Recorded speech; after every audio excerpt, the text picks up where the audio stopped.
Osiris.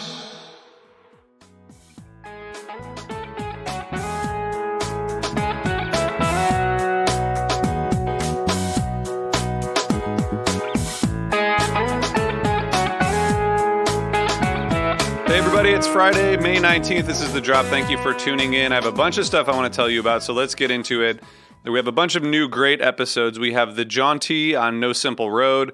This is a band that I first saw through Jonathan, my HF Pod co-host, many years back, and been following them. They're great, and of course the No Simple Road fam does an awesome interview and great conversation, so check that out. If you haven't listened to The Jaunty, you definitely should.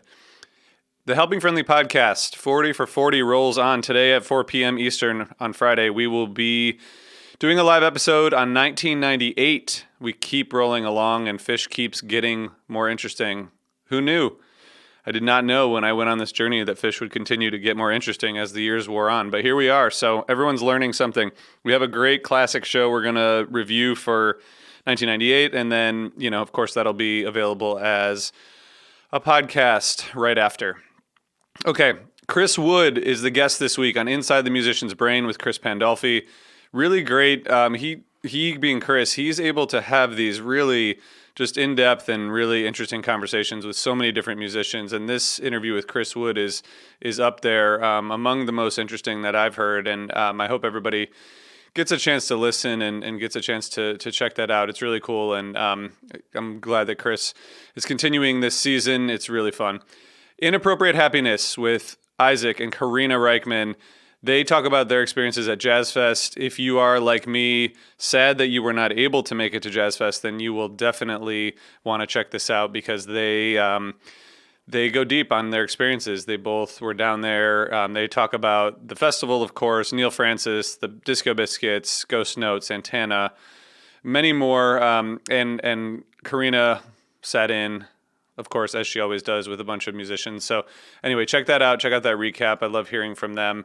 And if you like Goose, you may enjoy a couple new episodes we have. Always Almost There. It does a recap on the second leg of the Goose tour from Madison, Wisconsin through New Orleans. They've been making just incredible music, and the Always Almost There team is they're the best at recapping this stuff. So if you are so inclined, I think you should check that out.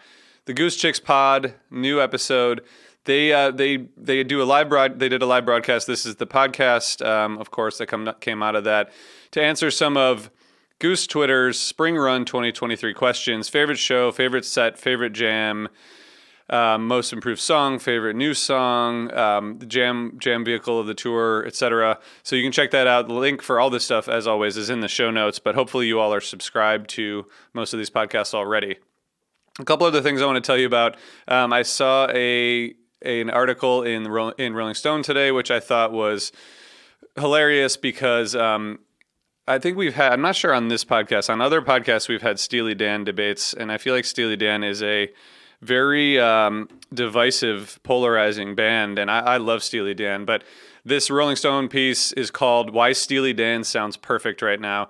And one of the quotes from a writer in there says, "Steely Dan are endlessly memeable because they're a hilarious concept on paper. Two grumpy-looking guys obsessed with making the smoothest music of all time," which is true, and that's part of it. But there's also there's a lot going on, in my opinion, from the Steely Dan revival, the 70s sound.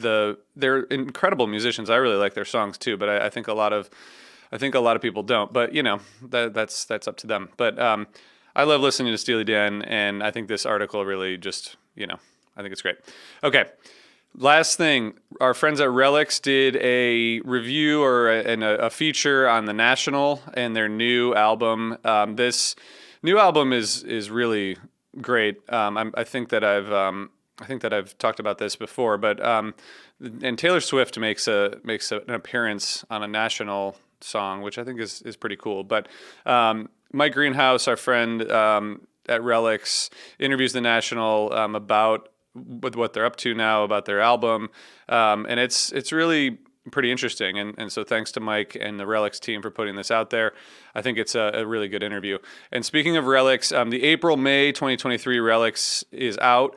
It features a Dave Matthews Band cover story plus interviews and articles. There's the one with the National, which I mentioned, Graham Nash, Wayne Shorter, ALO, Ivan Neville, our friend Eric Krasno and Stanton Moore, and many more. And you can check that out at relix.com, or you can subscribe to the magazine by going to relix.com/DMB. And I'm trying to think if there's anything else I want to tell you all, but I think I'll leave it there. And thanks everybody for tuning in, and thank you so much for supporting what we do here at Osiris and what I do at The Drop. I'll see y'all next week. Peace.